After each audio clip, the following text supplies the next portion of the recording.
Hello students, आज हमारी next theory है विनिमय दर निर्धारण की क्रय शक्ति समता सिद्धांत PPP theory, purchasing power parity theory. और ये थ्योरी ज़्यादा इम्पोर्टेंट है, पहली वाली थ्योरी से बहुत ज़्यादा इम्पोर्टेंट है। क्लियर। यह थ्योरी अपरिवर्तनीय पत्र मुद्रामान के अंतर्गत विनिमय दर का निर्धारण करती है। अपरिवर्तनीय पत्र मुद्रामान क्या होता है? इस जिन देशों में पत्र मुद्रा होती है उन देशों में और पत्र मुद्रा को मूल्य सोने में घोषित करने की जरूरत नहीं है, ना ही वो किसी सोने में या चांदी में परिवर्तित नहीं की जाएगी। ऐसे देशों की हम बात कर रहे हैं, इसी उसको हम कहते हैं अपरिवर्तनीय पत्र मुद्रा मान। यानी जिन देशों में पत्र मुद्रा चलन में है और उन्हें अपनी मुद्रा का मूल्य सोने में घोषित करने की ज़रूरत नहीं है और ना ही उसे सोने में बदलना है। यानी घोषित कर सकते हैं तो उसको सोने में या किसी अन्य मूल्यवान धातु में परिवर्तित नहीं करेंगे। तो इसके अंतर्गत विनिमय दर का निर्धारण हम क्रय शक्ति समता सिद्धांत के अनुसार होता है। तो ऐसे देशों में विनिमय दर का निर्धारण हम इन करेंसियों में परस्पर क्रय शक्तियों के अनुपात द्वारा करते हैं। दो देशों की क्रय शक्ति में जो भी होगा, जो भी उसमें उनमें क्रय शक्ति होती है दो देशों में, उसके आधार पर हम करेंगे।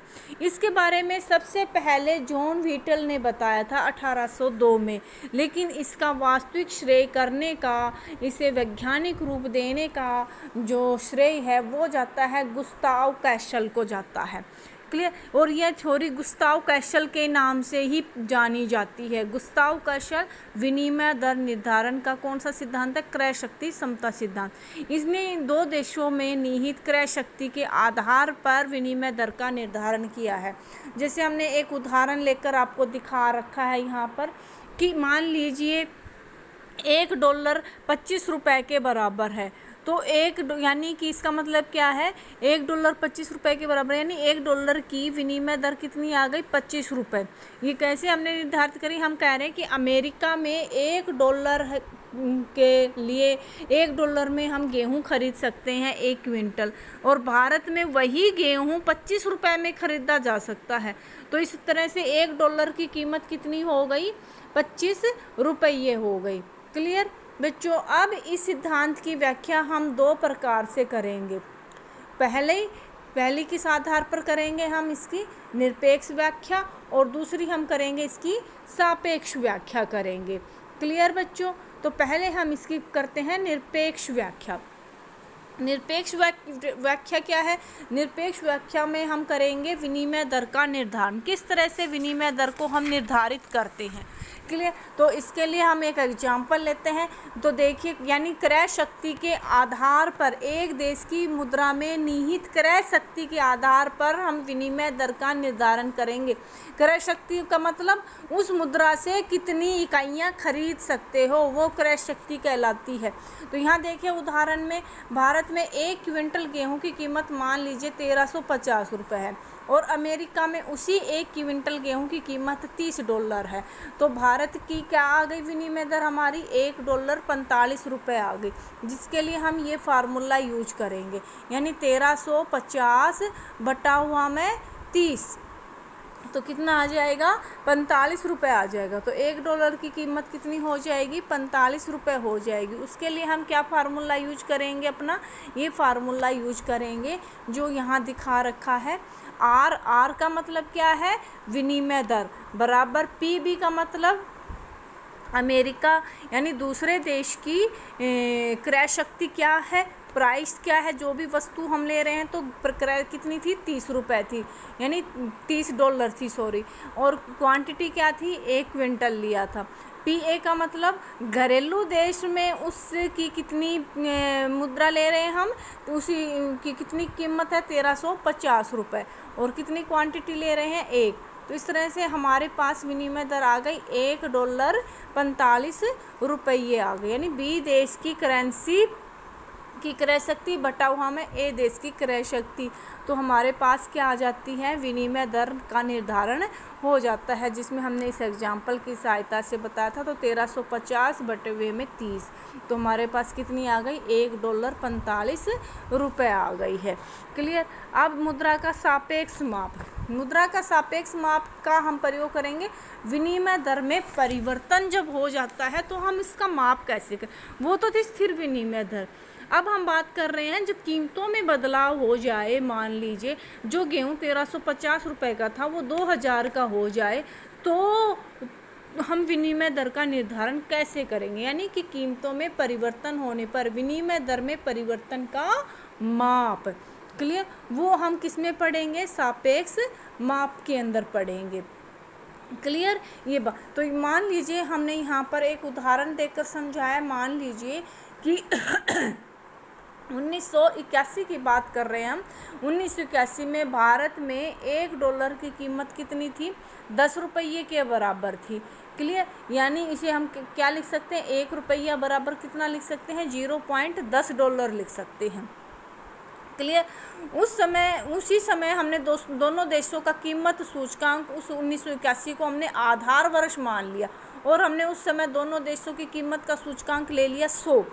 कितना ले लिया, दोनों का कीमत सूचकांक 100, यानी जो था वो ले लिया हमने आधार वर्ष में। तो अब 2010 की बात करते हैं, तो 2010 में भारत में कीमतों का सूचकांक बढ़कर 675 हो गया और अमेरिका में हो गया 150। तो विनिमय दर क्या होगी, नई विनिमय दर क्या होगी, तो हम ये फार्मूला यूज करेंगे, विदेशी करेंसी का घरेलू मूल्य गुणा में विदेशी कीमत सूचकांक बटा हुआ में घरेलू कीमत सूचकांक। क्लियर। तो विनिमय दर क्या होती, 1 रुपया थी, पुरानी कितनी थी आधार वर्ष में, $0.10 या 1/10, आप दोनों में से कौन सी भी लिख सकते हो। तो हमने $0.10 लिख दिया, गुणा में अमेरिका कीमत सूचकांक कितना था, $150। ठीक है, 0.10 गुणा में 150, और भारत का कितना है 675, इसको भाग करेंगे तो ये आ जाएगी। तो $1 कितने के बराबर आ गया, $1 कितने रुपए के बराबर आ गया, 45 रुपए के बराबर। इसको फॉर्मूले के रूप में इस तरह से लिखेंगे, RN का मतलब नई विनिमय दर और R का मतलब पुरानी विनिमय दर, गुणा में PB1 विदेश की कीमत स्तर और नीचे कीमत स्तर PA और PA1। क्लियर। इसके यहाँ पर हमने ये लिखा हुआ है कि किसका क्या मतलब है, R ए देश की नई विनिमय दर, R पुरानी विनिमय दर, और PB चालू वर्ष में B देश का कीमत स्तर, और PA आधार वर्ष में कीमत स्तर। क्लियर। इसी तरह से PA1 चालू वर्ष में देश ए का कीमत स्तर, और PA केवल आधार वर्ष में देश का कीमत स्तर। उसी के आधार पर हमने ये सारी निकाली है, ये दिखाया है, ये नई पुरानी विनिमय दर, ये बी देश यानी अमेरिका का कीमत सूचकांक, और ये भारत का कीमत सूचकांक, इनको हमने आपस में कर दिया तो हमारे पास आ गया $1.45। अब बात आती है इस थ्योरी की कमियां। तो इस थ्योरी में बहुत सी कमियां हैं बच्चों, जैसे कि ये यहाँ पर दिखा रखा है, यहाँ पर कीमत स्तर तथा विनिमय दर में कोई सीधा संबंध नहीं होता है। ऐसा निष्कर्ष निकलना गलत है कि कीमत स्तर और विनिमय दर में सीधा संबंध होता है। मुद्रा की इकाई की क्रय शक्ति में परिवर्तन होने से विनिमय दर में तुरंत परिवर्तन हो जाएगा। इस सिद्धांत के अनुसार एक देश की करेंसी के एक इकाई की क्रय शक्ति में होने वाली परिवर्तन ही एक मात्रा से निर्धारक है जो विनिमय दर में परिवर्तन लाते हैं। किंतु वास्तविक जीवन में कीमत स्तर के अतिरिक्त हमारा टैरिफ है, सट्टा है, पूंजी प्रवाह है, अंतर्राष्ट्रीय आर्थिक परिवर्तन आदि भी विनिमय दर को प्रभावित करते हैं। तो उनका गुस्ताव कौशल ने कोई जिक्र अपनी थ्योरी में नहीं किया है। क्लियर बच्चों। दूसरी कमी है अविश्वसनीय आधार है। क्रय शक्ति समता सिद्धांत सामान्य कीमत स्तर के सूचकांक पर आधारित है, किंतु सूचकांकों की विश्वसनीयता संदेहपूर्ण होती है। सूचकांक विभिन्न देश विभिन्न आधारों पर कीमत सूचकांक तैयार करते हैं। क्लियर। तीसरा तर्कहीन लिया है इसने, तर्कहीन केन्स, हेक्सर, होम, कुछ अर्थशास्त्रियों ने इसे तर्कहीन सिद्धांत का है।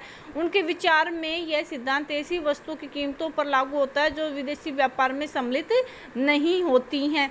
चौथा इसमें कमी दी है पारस्परिक मांग की लोच की अवहेलना। केन्स के अनुसार यह सिद्धांत पारस्परिक मांग की लोच की अवहेलना करता है। पारस्परिक मांग की लोच कीमतों और आय में परिवर्तन के फलस्वरूप निर्यातों की मांग में परिवर्तन का माप होती है। लोगों की आय में परिवर्तन के कारण उनकी विदेशी वस्तुओं की मांग में वृद्धि या कमी हो सकती है।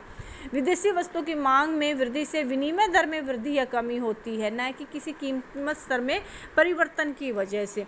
तो इसी तरह से अगली कमी है पूंजी के आवागमन के प्रभाव की अवहेलना की गई। इसमें विनिमय दर में परिवर्तन भी कीमत स्तर को प्रभावित कर देता है। ये जरूर नहीं कीमत स्तर ही विनिमय दर को प्रभावित करता है, पर विनिमय दर में परिवर्तन भी कीमत स्तर को प्रभावित करते हैं। अगर एक देश की विनिमय दर बढ़ रही है या घट रही है तो उस देश की कीमत स्तर पर भी प्रतिकूल या अनुकूल प्रभाव पड़ना शुरू होता है। क्लियर बच्चों। लास्ट इसकी कमी है व्यापार चक्रों की अवहेलना। व्यापार चक्रों का क्या प्रभाव पड़ता है विनिमय दर पर, उसके बारे में नहीं बताया। दीर्घकालीन सिद्धांत है, यह सिद्धांत विनिमय दर के निर्धारण की समस्या का दीर्घकाल के संदर्भ में विवेचन करता है, अल्पकालीन परिवर्तनों की ओर कोई ध्यान नहीं देता है। व्यवहारिक दृष्टि से विदेशी विनिमय से संबंधित कोई भी सिद्धांत प्रासंगिक नहीं होता है, और यदि वह अल्प अवधि कारकों को ध्यान में नहीं रखता तो अल्पकाल में मौद्रिक कारक बहुत ही चंचल और अस्थिर होते हैं, और तथा किन्हीं दो करेंसियों के बीच विनिमय दर का निर्धारण इनके प्रभाव से बच नहीं सकता। तो संक्षेप में हम यही कह सकते हैं कि क्रय शक्ति समता सिद्धांत निश्चित रूप से विनिमय दर तथा करेंसी की इकाई की क्रय शक्ति के बीच संबंध स्थापित करता है, फिर भी इसे एक गणितीय फार्मूले की भांति हम लागू नहीं किया जा सकता। यह केवल इतना ही बताता है कि किसी एक निश्चित अवधि में विनिमय दर की क्या संभावना होगी, सिर्फ उसको बताता है। इसके साथ ही यह ऐसी कोई गारंटी नहीं देता है कि उक्त विनिमय दर अनिवार्य रूप से निश्चित समय अवधि के दौरान जारी रहेगी। Okay, thank